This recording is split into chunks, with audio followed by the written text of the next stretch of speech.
बोलिए श्री गणेश भगवान की जय। संकटा चौथ, गणेश चतुर्थी। यह व्रत माँ कृष्ण पक्ष चौथ को किया जाता है। इस दिन विद्या बुद्धि वारधि गणेश और चंद्रमा की पूजा करनी चाहिए। दिन भर व्रत रहने के बाद सायंकाल चंद्र दर्शन पर दूध का अर्घ देकर चंद्रमा की विधिवत पूजा की जाती है। गौरी गणेश की स्थापना पर उनका पूजन तथा वर्ष भर उन्हें घर में रखा जाता है। नैवेद्य सामग्री तिल, ईख, गंजी बाटा, अमरूद, गुड़ और घी से चंद्रमा गणेश का भोग लगाया जाता है।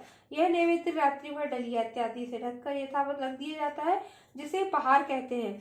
पुत्रवती माताएं पुत्र और पति के सुख समृद्धि के लिए ये व्रत रखती हैं। सबसे बड़ी विशेषता यह है कि उस ढके हुए पहाड़ को पुत्र ही खोलता है तथा भाई बंधुओं में बांटा जाता है, जिससे प्रेम भावना स्थायी होती है। कथा। एक बार विपदाग्रस्त देवता भगवान शंकर के पास गए। उस समय भगवान शिव के सम्मुख स्वामी कार्तिकेय और गणेश जी विराजमान थे।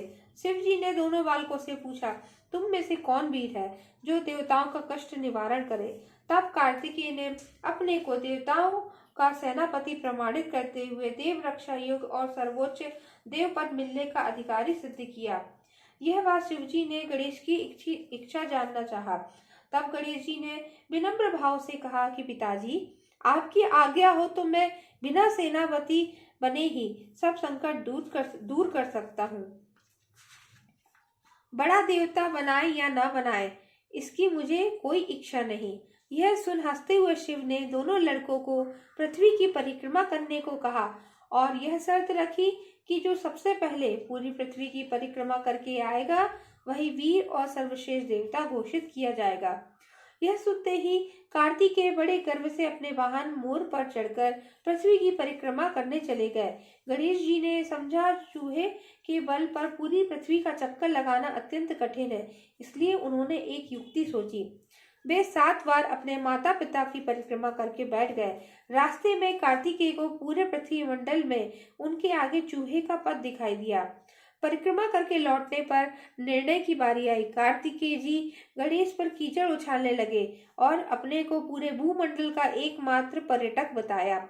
इस पर गणेश जी ने शिव जी से कहा कि माता पिता में ही समस्त तीर्थ निहित है, इसलिए मैंने आपकी 7 बार परिक्रमाएं की। गणेश जी की इस बात को सुनकर समस्त देवगण और कार्तिकेय ने सिर झुका लिया।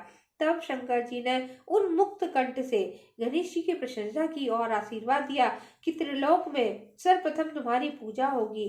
तब गणेश जी ने पिता की आज्ञा अनुसार जाकर देवताओं के संकट दूर किया।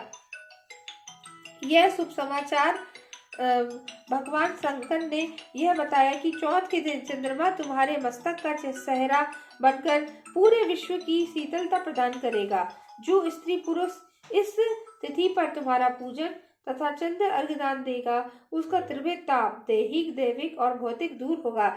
ऐश्वर्य, पुत्र, सौभाग्य को प्राप्त करेगा। यह सुनकर देवगण हर्ष तिरेक से प्रमाण कर अंतर ध्यान हो गए। गणेश प्रार्थना। गजाननम भूतगणादि सेवितम कपित्त जम्बू फल चारु भक्षणम उमाशुतम शोक विनाशकारकम नमामि विघ्नेश्वर पाद पंकजम। बोलिए गणेश भगवान की जय। कथा संपूर्णम।